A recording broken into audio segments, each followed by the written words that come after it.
Afternoon, everyone, and thank you for joining us for our Grantham University Career Booster webinar series. My name is Jeremy Bell, Career Services Manager here with Grantham University, and today we're going to be talking about human resources. This is our networking roundtable for college students, where we're going to get some great insight into the profession of career services from a variety of different aspects, from human relations, benefits compensation, recruiting, and learning and development. And so I'm going to introduce today's moderators and panelists. We have Raylene Jones, Career Services Coordinator. Hello, everyone. Doug Dimmler, Career Services Coordinator. Hello. Janine Britton, Admissions Representative, and Sherm, Director of Membership here at Grantham. Hi, everybody. Our panelists today include Samantha Marion, Employment Specialist and Recruiter for Nebraska Furniture Mart. Welcome, Samantha. Hello, everyone. Catherine Smith, Talent Acquisition Specialist with Cox Automotive. Hi there. And Jan Sims, Director of Workforce Development for the Mississippi State Personnel Board. Hi, Jan. Hello. Hello there. We have Brandon McCauley, Grantham University Human Resources Manager. Yep, thanks for having me. Thanks for being here. Janelle Grants, Total Rewards Manager with Grantham. Hello. And rounding out the group today, we have Kip Esri, Vice President of Human Resources for Grantham University. Good afternoon.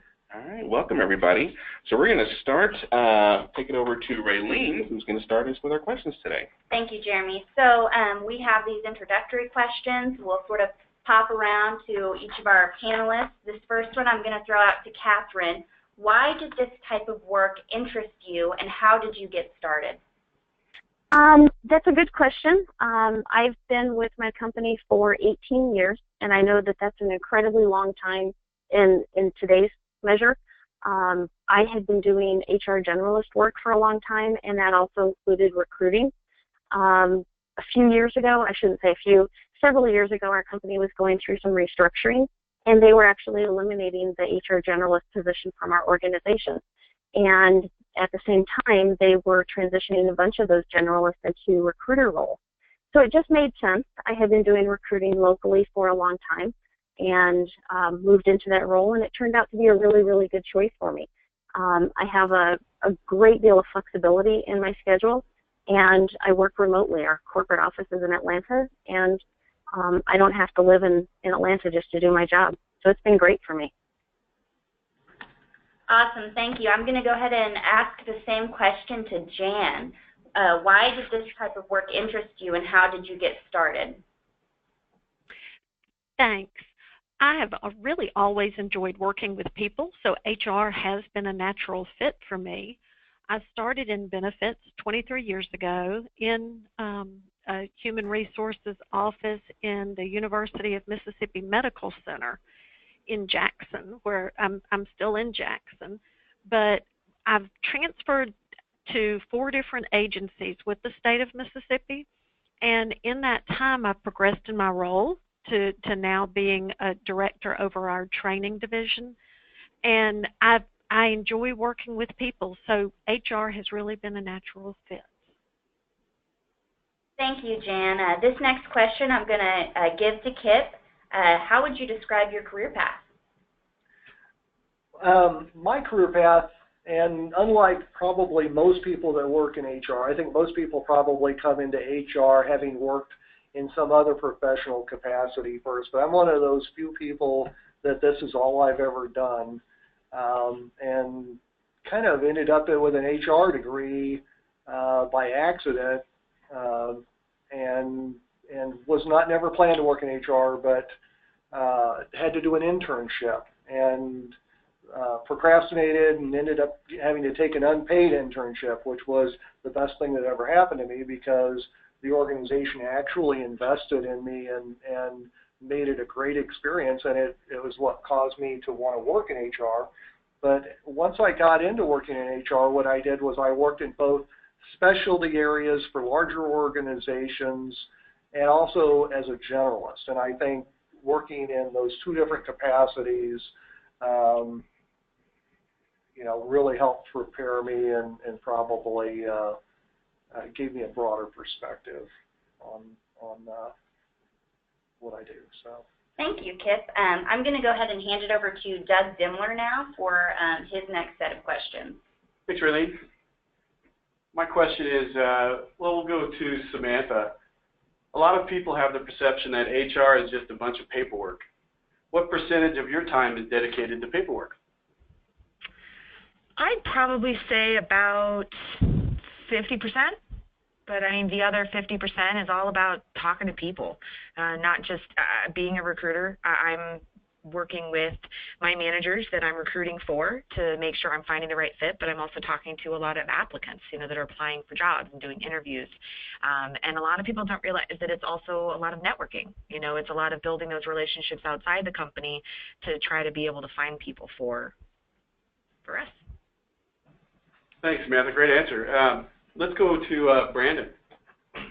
Same question. Yeah, I would agree. I think you have a pretty good balance of, documentation, paperwork, reporting data, analyzing data, and then, everything else is spent talking to people. And I think building relationships is one of the most important things in HR and externally and then also internally. And, you need to do that, by getting out there and communicating with people. And I'd say, in my position, I would say probably 70% of my time is spent communicating with employees, managers, outside, entities, and about 30 spent with paperwork. Great, thanks. My next question is, I've heard that communication both internally and externally is really important in HR. How much of your time is spent communicating internally and externally? I think we'll go to Janelle with this one. Okay, well, communication internally is probably where the focus of my work is, because with benefits and compensation, there's open enrollment, which is the primary function of shift, of getting people to understand the benefits. And so I use an open enrollment tool, and I need to be sure that that clearly communicates so they make informed elections. Excellent. Let's go with Catherine on this one. Catherine, I'll repeat the question. I've heard that communication both internally and externally is really important in HR. How much of your time is spent communicating both internally and externally? I'm going to say 100% of my time. There's a very slim part of my time that I would say is not focused on communication, because everything I do is either outreach to a candidate, outreach to a hiring manager, getting information from someone, or pushing it back out to somebody else. I do have a little bit of planning time in my schedule, but a lot of it is really just talking to people, making those connections, building relationships with people, and moving forward to, increase the production in my job as a recruiter. Excellent. Anyone else have anything to add to that? The only thing I would add is, and I don't care if it's HR or any other field, in most areas, communication is the most important element of your job. And quite honestly, it's the most likely place where trouble happens. Yeah, I have to agree. Well, I'm going to turn it over to Janine for her questions. Thanks, Doug. Kip, I know you said that you kind of stumbled upon your HR degree by accident, but is there anything from your college education that you still use in your profession today? Actually there is. There's quite a bit. I'm surprised to say, given that it was, in the last century, but there are little nuggets of wisdom that I picked up in the college classes that I was in, and I still use them, and probably have ad nauseum have shared them with the team here. Things like we talk about the elements of influence or persuasion, the making logical arguments, emotional arguments, and credibility. We talk about what's another one?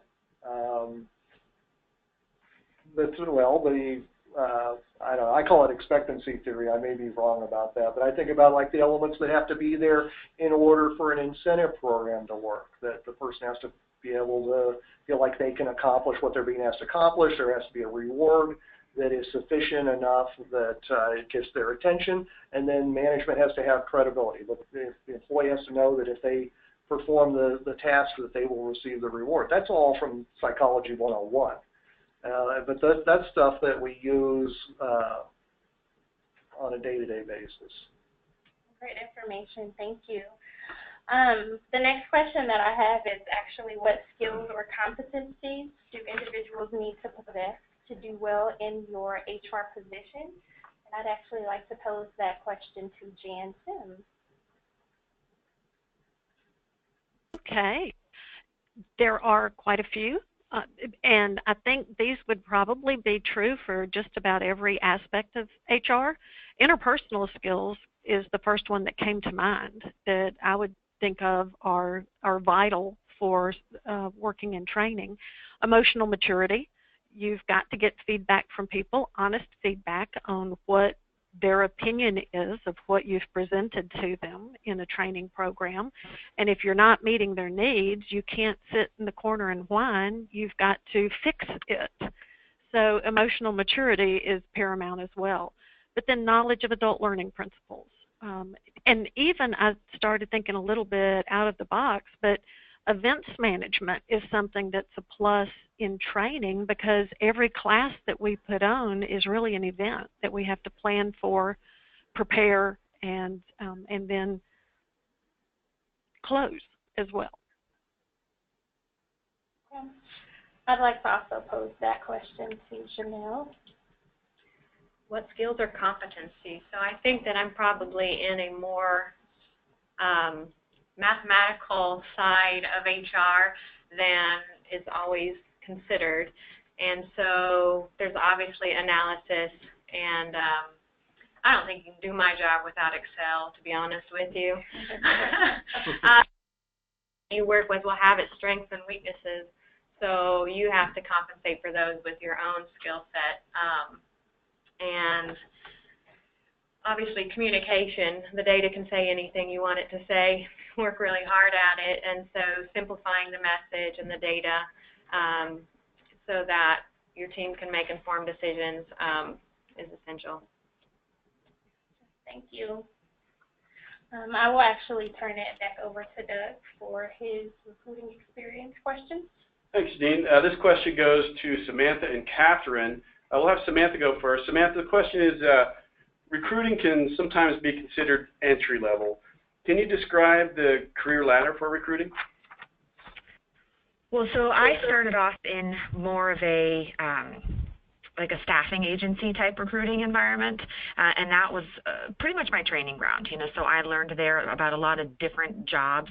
We recruited nationally, so I learned a lot about doing stuff over the phone. And then I moved into a corporate recruiting. So now I'm working for a specific company, and I've been doing it for 9 years. Kind of the evolution of it is just becoming a subject matter expert, within the department. The recruiting environment, and Catherine can speak to this as well, it just changes constantly. I mean, the market is constantly changing, so we as recruiters are constantly having to adapt our styles to find people that are going to fit our company. Great, Samantha. Thank you so much. Catherine, what are your thoughts? I agree completely. I think that maybe in the old days, recruiting used to be considered fairly entry level. Not in our organization. We have developed a complete and total center of excellence just for recruiting and talent acquisition within Cox. And you really, like she said, you really have to have your finger on the pulse of the market and be adaptable and be able to learn quickly. We may be fluctuating between recruiting for one particular job and have an influx of open jobs in another area, and those people are flooded with those positions, and the rest of the teammates have to be adaptable and be able to pick up quickly and be able to, go help where needed. I'm going to tell you that a lot of my time is spent in influencing our business leaders, and what they were saying earlier about influence and persuasion is completely something that is not entry level.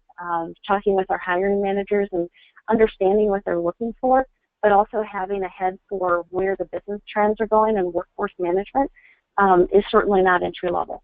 So kind of moving forward and being that business partner and being strategic about your partnership with the hiring managers is really a more advanced level. Within our organization, we actually took a bunch of the HR managers out of the field for one of our divisions to create our talent acquisition teams. So certainly not entry level there. Catherine, really informative. Samantha, thank you as well. I'd like to pose this question to Kip as well. Yeah, I would concur with the sentiment that was just expressed, and I think when you're looking at HR and you're looking at an organization that is relegating recruiting or that effort to an entry level, I mean, that's maybe something to consider before you join that organization.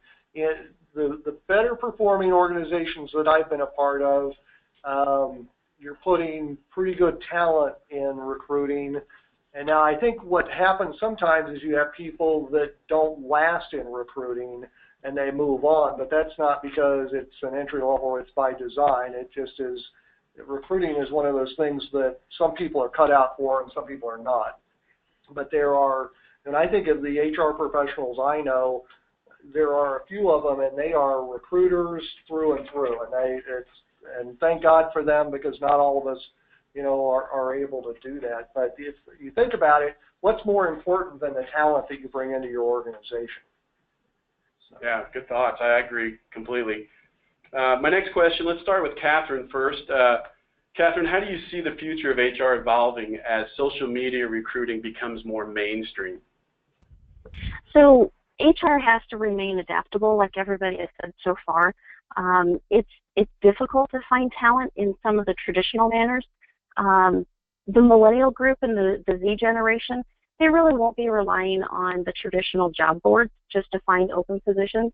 And that's where social media comes in to be able to reach those people who maybe not necessarily are looking for a position, but would jump for the right opportunity.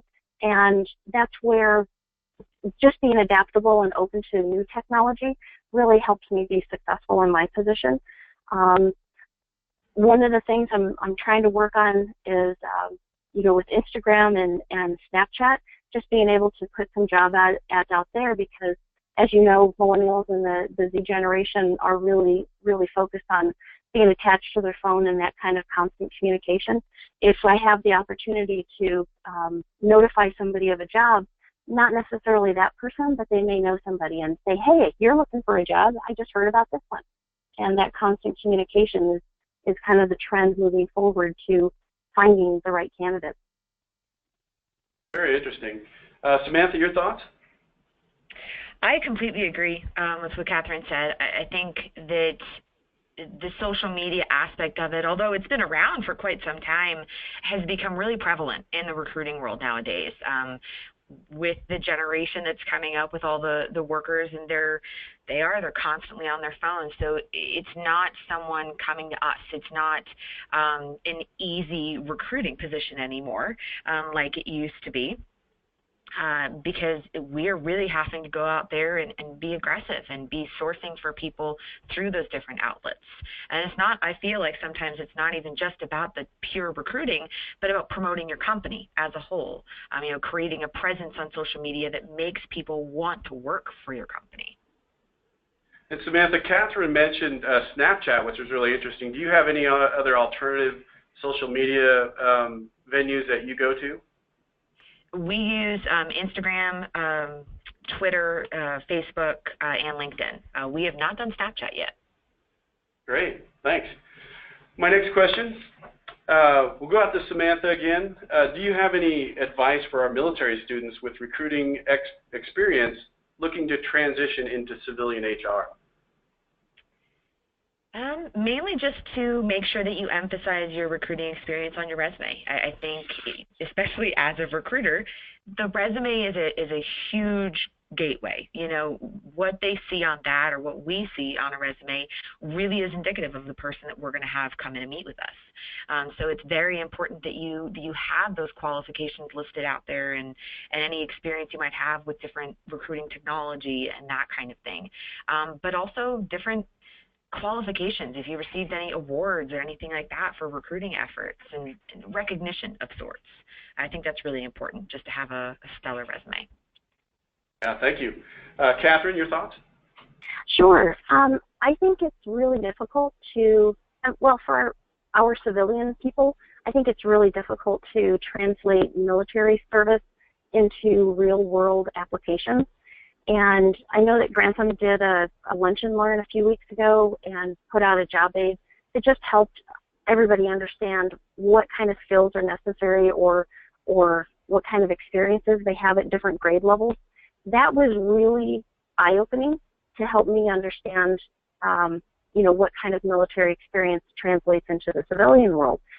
That kind of skill, in just putting that on your resume, helps us tremendously and makes it much easier for civilians who haven't had that military experience just to understand.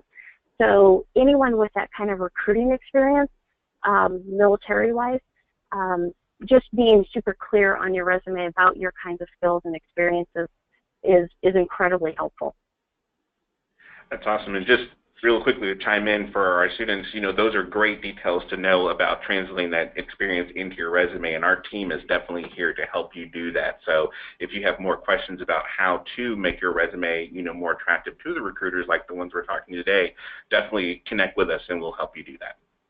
Catherine, thanks again for the plug. Appreciate it. Very welcome. Now I'll turn it over to Raylene. She has some questions. All right, so this section is going to focus on workforce development with Jan Sims. My first question for you, Jan, is how does workforce development and training affect the organization and the community? Well, training has everything to do with retention and engagement. Gallup released a report 5 months ago, back in June, titled 3 Trends That Will Disrupt Your Workplace Forever. The number one trend in that report is that millennials, which are the largest generation in the U.S. workforce, don't stay with their company for the long term. And it's not because they aren't satisfied in their jobs. I think this is the piece of the report that I found the most valuable. It's not that they're not satisfied, but that they need more than job satisfaction. They're looking for engagement. They're looking for an opportunity to learn and grow. And those are the things that increase engagement. So engagement is more likely in an environment where opportunities for training exist. The person can take the skills that they have and they can develop them to grow in their career either with that company or as they promote into other companies. Through job-related projects, like a training department would tie into a company's leadership development program, a succession planning program. The training department can prove a return on investment to the company of the development that has been put into people. So the employees are more engaged, but they're also, it's not some artificial, superficial, gee, we're glad to have you here. It's something very tangible that they're making a difference. They're making a contribution. They find meaning in their work. And that makes training an effective, valued partner to company executives. And then depending on the company as well, if the company is active in the community, then the training department is a natural area where they can extend that into the community through the projects that are required.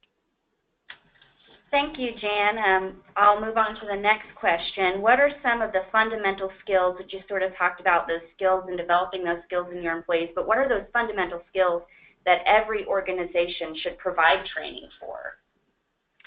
Well, really, when you think, in my mind anyway, leadership development or succession planning, you're looking at developing change management skills. You need someone who is someone that you want to see growing in the company. They need to be able to handle change well and lead through it. They need to be able to handle conflict well, so conflict management skills. They need to embrace diversity and inclusion, and they need to recognize their own biases. So I think those are the fundamental skills that regardless of what kind of organization someone's working for, this is the kind of skills that training should provide. Of course. A follow-up question for you. Do you see a lot of resistance with companies that are afraid to develop their employees because they might leave if they become more developed in the workplace? I think that's a classic fear, yes. And really, so I'm at our state HR agency right now, but the agency where I worked just before this one was our state economic development agency. And they coined a term there that in economic development is known as coopertition. So that's a combination of cooperation and competition. And I think if we embrace, even in the business world, if we embrace cooperation, then we all end up with a better product as a company, better developed employees and managers, and people who are able to think. They're given the opportunity to use their critical thinking skills to make a difference in the workplace and bring more things that are productive to their company and to their community as a result. Thank you, Jan. And I just have one more question. Do you have any favorite resources for skill development that our students can use, maybe some free resources that they can go out today and learn some of these skills that we talked about? I would tell them definitely follow SHRM. I know y'all have mentioned that there is a virtual SHRM group there on the campus that Grantham has. SHRM is full of awesome resources. ISPI, the Institute for Performance Improvement. But then beyond that, I would tell them follow Gallup. Gallup has research, and they offer some things that are free, some things that they want you to pay for. Mind Tools, MINDTOOLS. Mind Tools is another really good resource for learning and developing on your own, taking that incentive on your own. Awesome. Thank you so much, Jan. I'm going to go ahead and hand it over to Doug now, and he's going to have some questions. Thanks, Raylene. My questions go out to Brandon this time. Brandon, how do you balance addressing disciplinary issues and other contentious issues, including terminations, with the need to be seen by staff as an advocate for the employees? Yeah, it kind of reminds me, if you remember in the 90s, they had these hidden picture paintings, and they were the pictures that you stared at, and if you unfocused your eyes the right way, you could actually see a hidden image. And those who couldn't do it, which I had trouble ever seeing the schooner in the picture, those who couldn't do it, it just looked like patterns, it looked like shapes, it looked like a mess. And I think I can compare that to maybe the perception of an HR department. So employees may see HR manager or person as someone who is around when things are going wrong, maybe disciplinary actions, complaints, disputes. It could be, when terminations are happening. And really that couldn't be further from the truth in my experience. We do so many positive things in HR, things that help people, including promotions, hiring new talent, training, morale boosting, recognition. I could go on. And I think it's important, as an HR manager, to be transparent, especially in the good times. If you're behind closed doors on a constant basis, well, maybe that's what people will see. The secrets are happening, the bad stuff. But if you get out and you really build relationships with people, I had, when I first started in HR, a lot of people would come up to me and say, man, I don't know how you do your job, and I was always, question them and said, well, what do you mean? Well, you have to terminate people, you have to do this bad stuff. And that's when I would voice, that here's all the great things that we get to do in HR. And really that, at the end of the day, those are the things that feel rewarding to you. So it's a balancing act. I mean, you're constantly You want to be seen as an advocate. You want to be an advocate for an employee, but you also have to maintain compliance. You know, you have to ensure that the company's liability is, you know, there and a minimum. So, you know, it is a tough balancing act. I think, like I said, be transparent. I think leadership in the company is important. I think they really need to be an advocate for the HR department, you know, because when that happens, when they involve you in programs such as wellness, you know, recognition, training, things like that, I think that only helps people perceive HR to be also a good place as well. Thanks. My next question is, how do you manage a situation in which you believe an employee is being dishonest, but you can't prove it? Well, one of my bosses told me one time that, you know, in HR, it's kind of one of those careers where you get lied to every single day. And, you know, that may be a little extreme, but you certainly have plenty of situations where you feel maybe people aren't being dishonest. And so I think that's when the communication skills come into play. You start to learn this maybe over time when you're in HR. And listening is one of the most important factors. You know, I think when people are dishonest, you can pick up certain cues from them. You can hear tone change. You can, you know, a lot of nonverbal cues might happen as well. And so one thing that I've specifically done is when you're having discussions with people, meetings with people, really from the onset, you want to observe, you know, what their actions are like. Because once they become dishonest, you know, a lot of times those actions change. You know, they could start talking a lot faster. Or they could have a quick answer for you in a question that you maybe wouldn't expect them to have the quickest answer. Their answers can change. And so that's why the listening really is important. The documentation is important.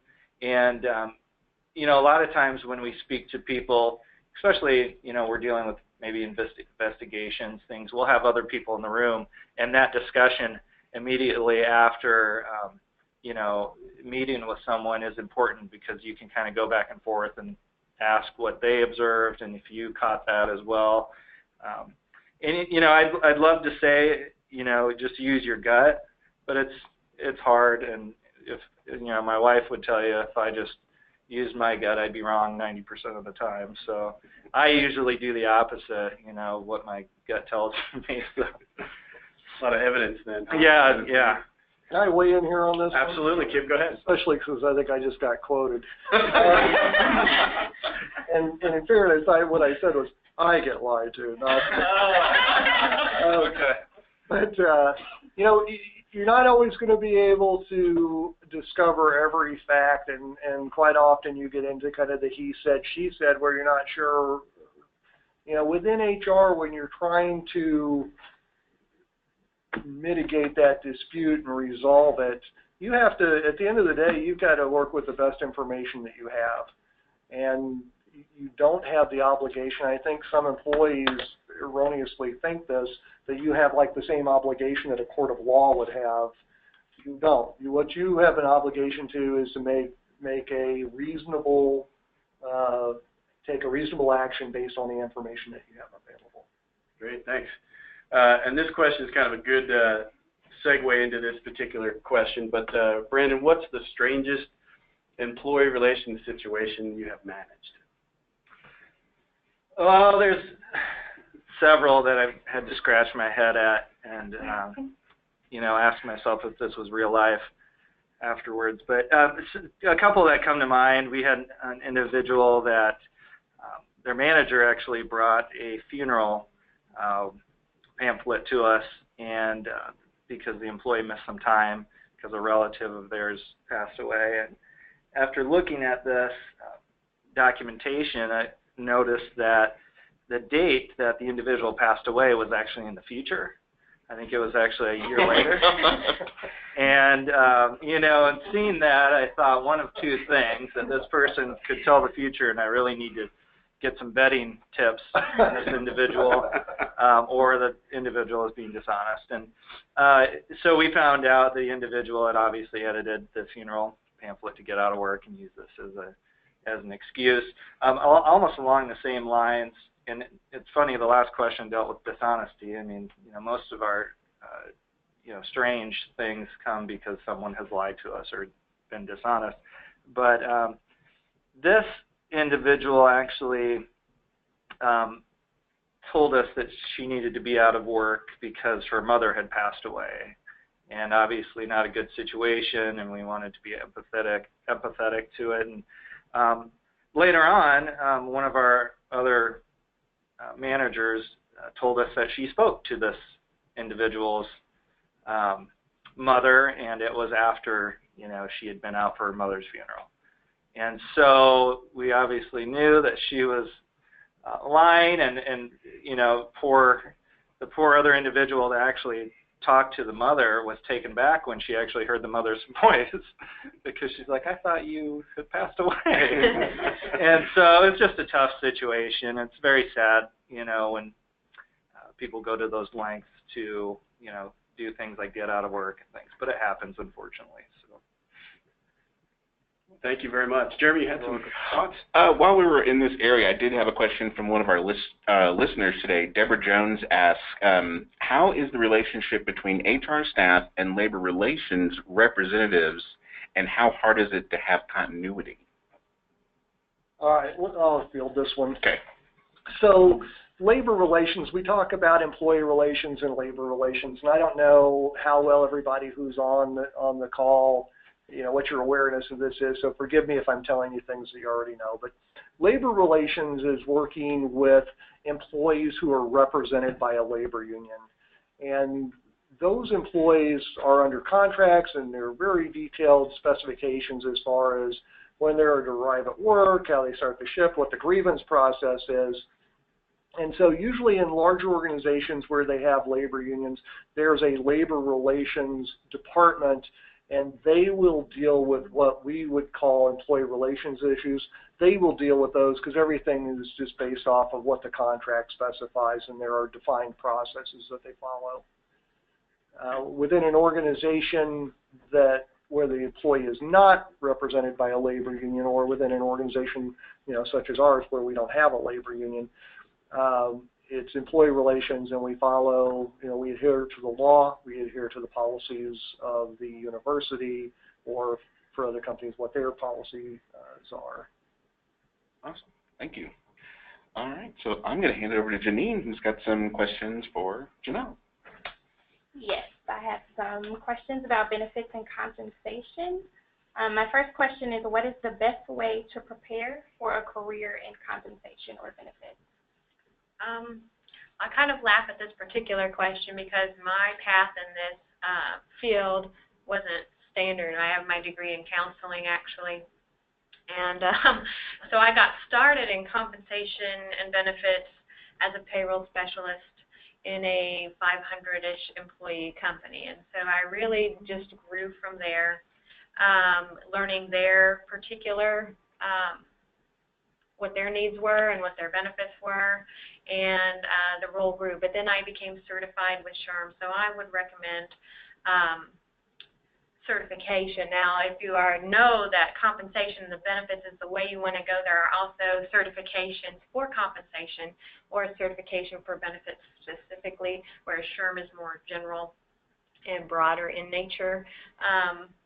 But I think that knowledge of what is available helps you be creative about your compensation structure or what benefits can do for you.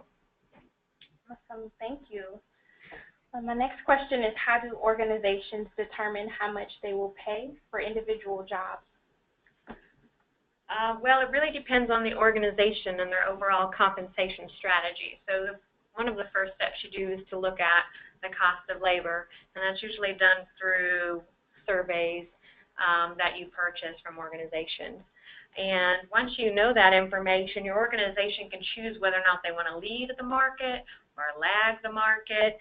So when you're looking for experienced or harder to attract individuals, you'll probably approach it with a lead the market. So offer higher than is typical because you're trying to pull them away from other organizations. But like with a low-cost leader or company like Walmart, or where everything's about how cheap it can be, they're probably going to choose a lag the market option. And sometimes companies who choose that approach will offer development and training opportunities and or a stronger benefits package. You hear government agencies pay lower but have stronger benefits. So sometimes it's just a matter of the total compensation package as well. But after you look at your company strategy and the external market, you're going to look at internal equity as well. So how well do we pay other people situated in similar positions in our company? And I'm in the HR program now. I'm taking compensation. Everything you said correlates to that class right now. So thank you. I appreciate it. Awesome. Switching tracks, why do some organizations offer sick leave and vacation while others offer paid time off? Like any other component of your total rewards package, people are going to look at that and compare it to what they've got. So it's how do you bring people in the door and how do you keep them there? So with PTO, for instance, or paid time off, if you're combining it, you can offer a higher looking number there.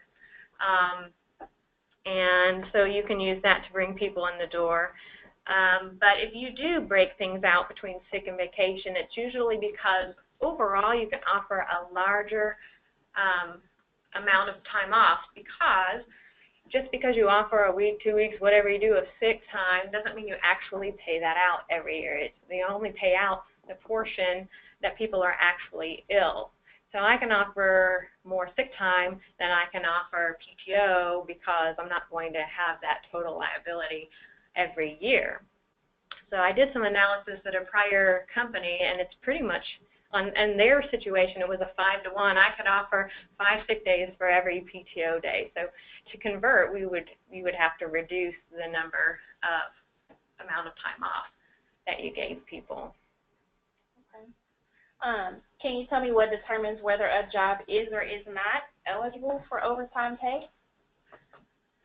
Sure. So the Fair Labor Standards Act tells us certain criteria before we're not required to pay someone overtime when they work over 40 a week. So there are certain jobs it specifies, like outside sales is always exempt or salaried. Blue-collar workers or first responders, they're always non-exempt. But everybody else, or the bulk of other people are looked at their job responsibilities as to whether or not they meet the criteria.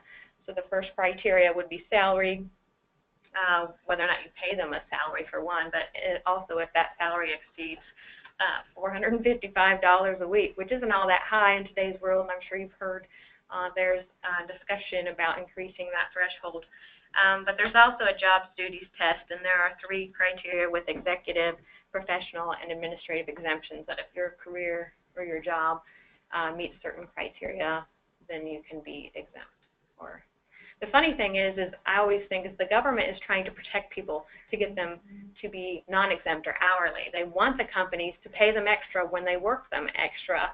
But almost always the employees have a different view of that. They want to be exempt. They don't want to have to track their time, so they almost feel like it's a negative thing, like if they're right on the line and you're trying to decide whether this job meets the criteria, employees want to be exempt, which in the government wants them to be non-exempt, so we pay them the overtime. It's just one of those funny ironies, I think, in that determination. Well, that's actually even where the terms come from, exempt and non-exempt. You're exempt from protection under the law, or you're not exempt from protection under the law. Janelle, I have a follow-up question going back to organization, sick leave, vacation, that type of question. How do you see millennials, and we've touched on this with some other speakers, influencing those decisions, company decisions for paid time off and sick leave today? Well, I'm not entirely sure. I do know there's a general shift away from vacation and sick to PTO because if I want to take time off work, I don't want to have to tell my boss why, right? I just want to be able to say I need this time off of work. For me, a headache is enough that I want to take the day off. For somebody else, You know, somebody may say they have a headache and they take a sick day, whereas somebody else may be more conscientious or how they define time off work. So the person who has a more conscientious stand will say, hey, this person over here uses sick time all the time and they get more paid time off than I get. And so I think it really comes down to management and consistency of application, but it can be challenging from a management perspective to determine does this qualify or does this not qualify. So I think there is a general move to PTO plans in general, but you does restrict the amount you can give people, which is challenging. Thank you. I'm going to turn it over to Raylene. She has some questions. So we're going to talk a little bit about the executive role in human resources. So these questions will be for Kips. What is your recipe for building a successful HR program within an organization?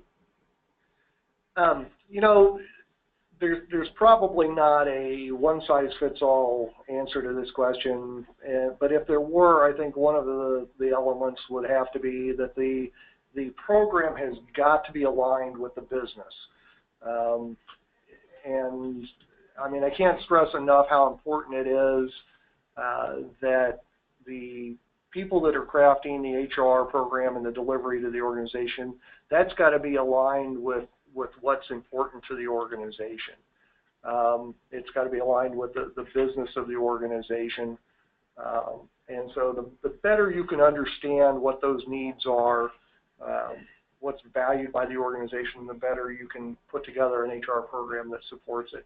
Organizations, every organization, and this actually a former CEO that I worked under said this during a quick elevator trip one time, and I thought it was some of the most profound, one of the most profound things I've ever heard, so I'll share it with you. All organizations basically come down to two elements, two assets, he said, and those assets are money and people. And so I think HR gets kind of shorted on the importance that it has within organizations, but you're really talking about the program that's influencing one of the two assets that every organization has. So that's incredibly important. And I think another element of that recipe, if you are going into an organization, or even if you're already in an organization and you're shaping the program, you can't do it in a vacuum. You've got to engage the management within the organization, and I don't mean just the CEO. You've got to engage the levels of management at all levels in shaping the way that program works, because at the end of the day, that management has got to buy into your program, and they are much more likely to do that if they were part of crafting it. Thank you, Kip. The next question I have for you, what jobs or positions best prepare you to manage an organization's entire human resources program? You know, I don't think there is a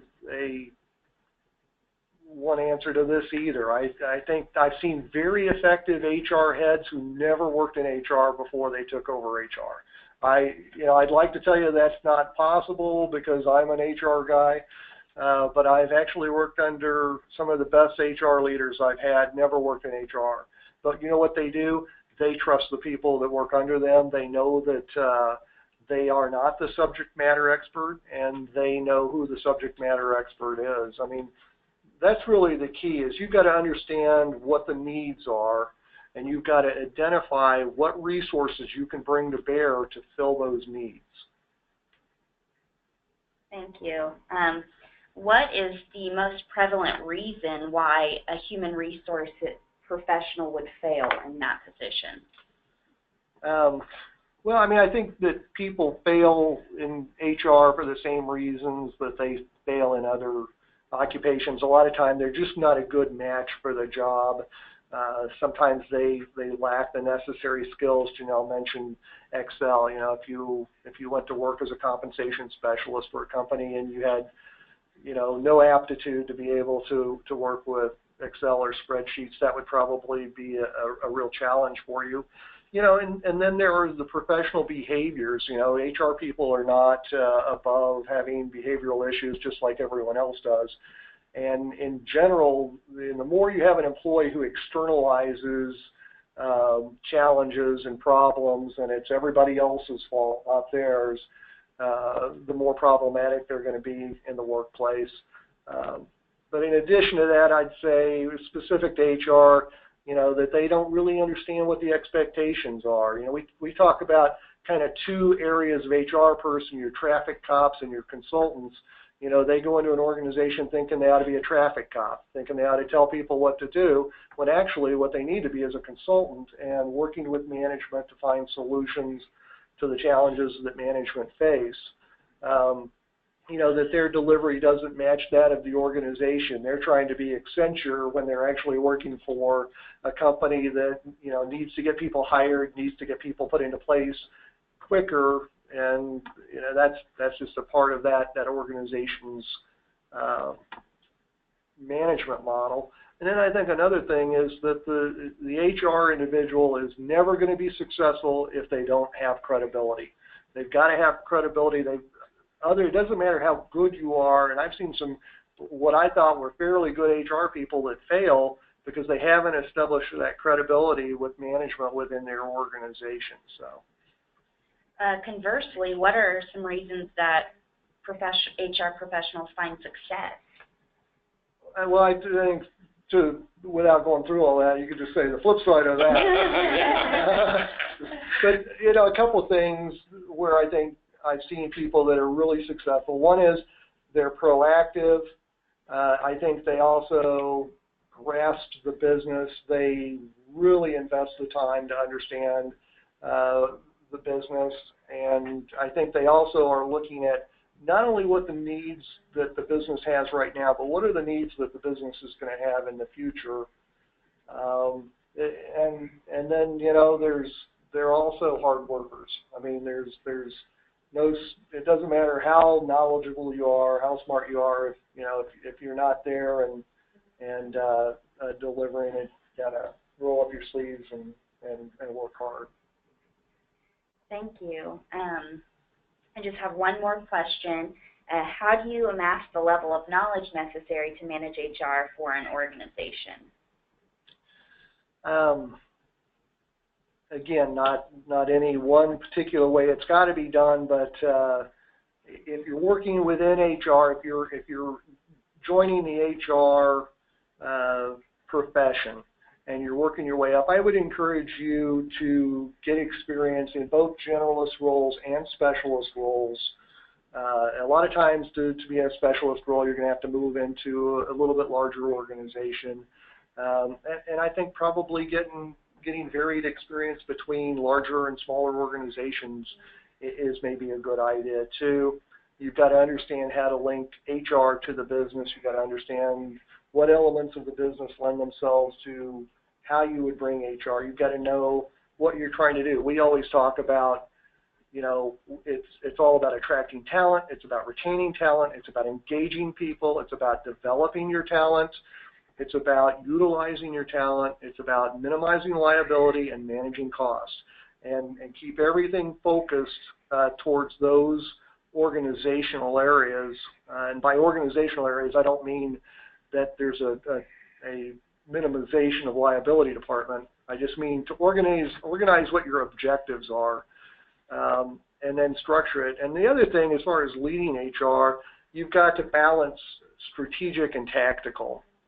You've got to have a strategic approach for the organization, and again, you don't do that in a vacuum. You do that in partnering with management, not going off in a corner and coming up with some great idea and springing it on management and saying, this is what we're going to do. That will not pass. So you will not be successful doing that. You've got to engage them. So. Well, thank you, Kip. I think we're going to open it up for some questions now. I think Doug had a question. Yeah, Jan, I wanted to ask you a question.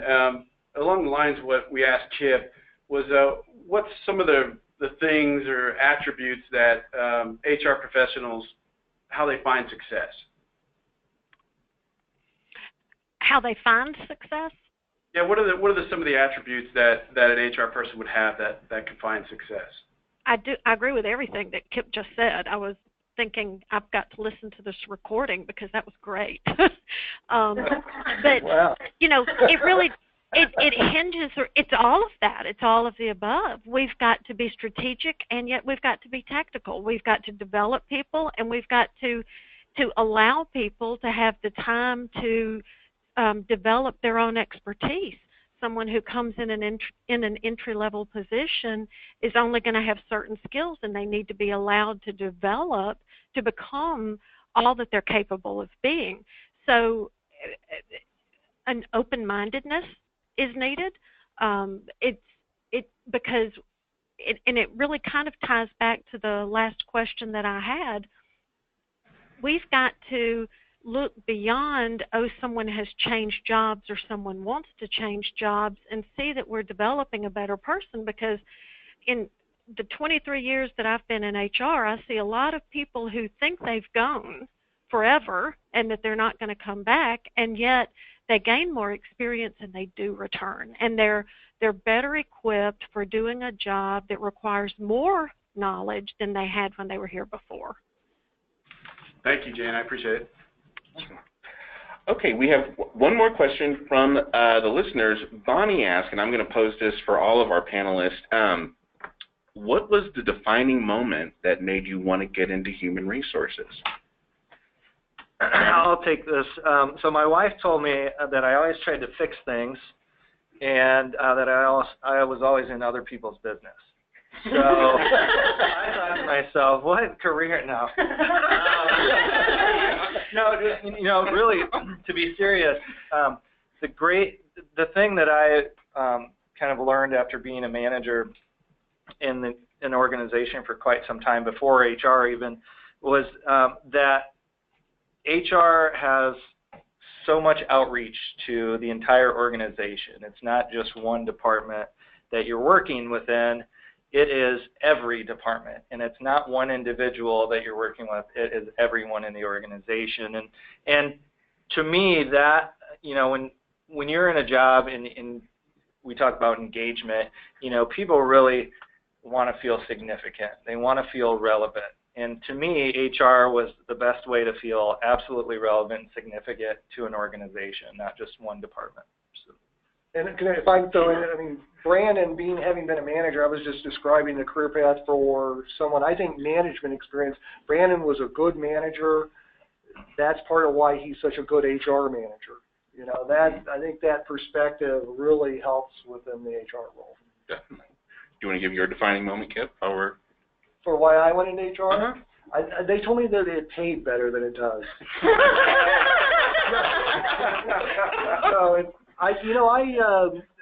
When I say I got an HR degree by accident, what happened real quick is I started majoring in business. I was going to go to law school and decided I didn't want to do that. I wanted to go into psychology, but I wasn't smart enough to realize that you really had to get a PhD in psychology to do what I wanted to do. So that was out, and I was broke, and my family was in financial straits and dire straits, and so I had to get out of school quick. And I go to a counselor at the University of Kansas, and I'm like, I've got these credits, I've got these credits, how do I graduate? And well, we have this HR program that would take those psychology classes, take those business classes, and I had no idea, no plan of ever working in HR, but one of the things you had to do for that HR program was you had to do an internship. And that internship was when I decided that I said, hey, this is pretty cool. This is pretty cool. I'll take that question. All right, go ahead, Janelle. While I don't have the most straightforward or traditional path into HR, I think it's fairly common. And my background was in counseling, and those in counseling and social work and all of that have a strong desire to help people. And so in HR, you get the challenge of balancing company needs with employee needs, and that's the creative component of all of our job. How do we make that happen? How do we make everyone happy?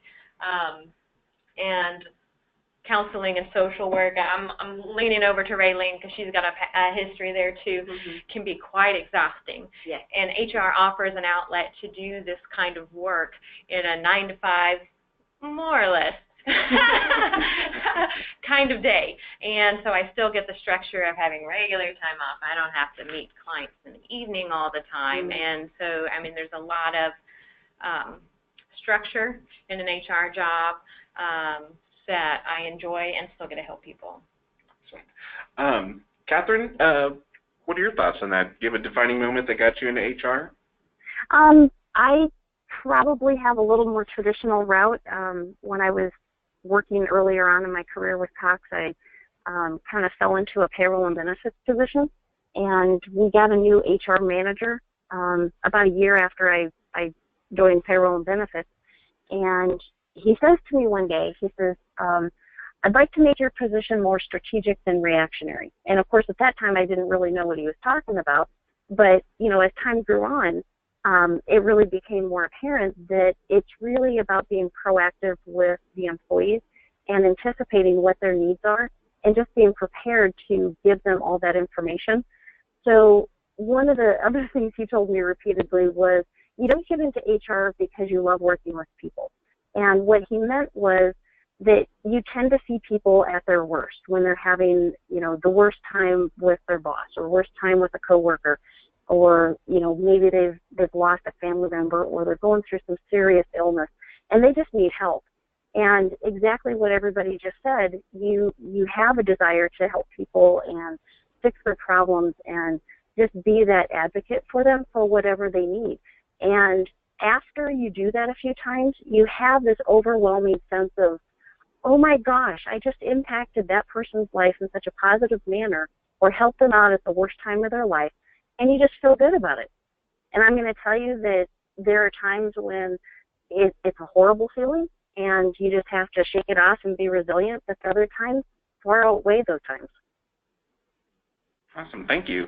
Samantha? I had a very traditional path into it. I went into school thinking I wanted to be an accountant. I learned very quickly I did not want to be an accountant when I took my first accounting class. But there was just something about the general Human Resources 101 class that I had to take when I got into the business school, that the teacher just made it awesome. I mean, the teacher made it so that it was something that I found myself really growing interested in and passionate about. And when I graduated from high school or graduated from college, I got a job in recruiting. It's just what I knew. I knew I wanted to be a part of human resources. I didn't know what aspect of it I wanted to do. So I just happened to find a recruiting position, and I've been a recruiter ever since. Nice, very nice. And Jan, we'll round it up with you. Mine is similar to Samantha's, actually.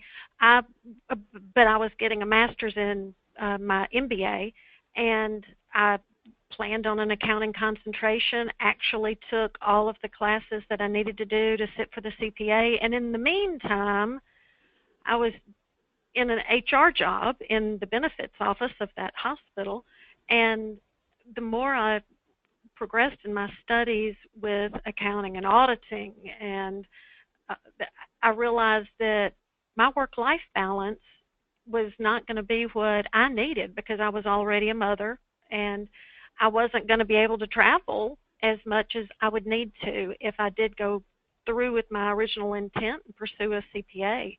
So I instead embraced HR. And I have not regretted it. Now, I will say there's been a love-hate relationship, and because you do see the worst of people. You really do. There's no doubt about that. But it's also the most fulfilling because you get a chance to help people that if you were working in other areas of any kind of organization, you would not have that opportunity to see. Awesome.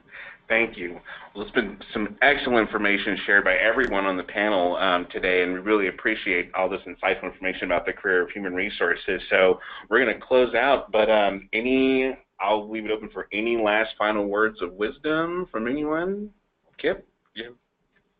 I don't know. I think some of these, latter comments kind of brought to mind the absolute criticality within HR to always remember that individual that you're dealing with on the other end is a person and a human being, and to, no matter what it is, no matter how big the problem is, to deal with them with empathy. And you may be walking them out the door, while they're holding a box. Remember, that individual You know, they've got a little girl at home that thinks they're the most important thing on this planet, which they are to her. You know, they're people, and they need to be dealt with dignity and respect. And if you're going to work in this field, you've got to understand that. You've got to understand that, and you've got to commit to that, regardless of what the situation is. Awesome. Agreed. Very much. All right, and we'll end with that. And again, thank you, everybody. And for our listeners today, we definitely want to remind you that if you have any questions that you weren't able to get asked today, feel free to contact us at Career Services. Our contact information is listed here. For those of you listening on your phone, our number is 1-800-955-2527, extension 173, or you can email us direct at careerservices@grantham.edu. And as we mentioned earlier, any questions that you have as far as getting started or getting moved in the right direction, that could be with establishing your career direction, helping with those resumes to apply for those first HR jobs, and getting your interview skills ready. We invite you to take part in our Career Launch program, or just connect with us directly, and we'll be glad to assist you. But on behalf of all our panelists and moderators and participants today, I thank you, and we will see you next time. Thank you, Jeremy. Thank you. Thank you. Thank you. Thank you.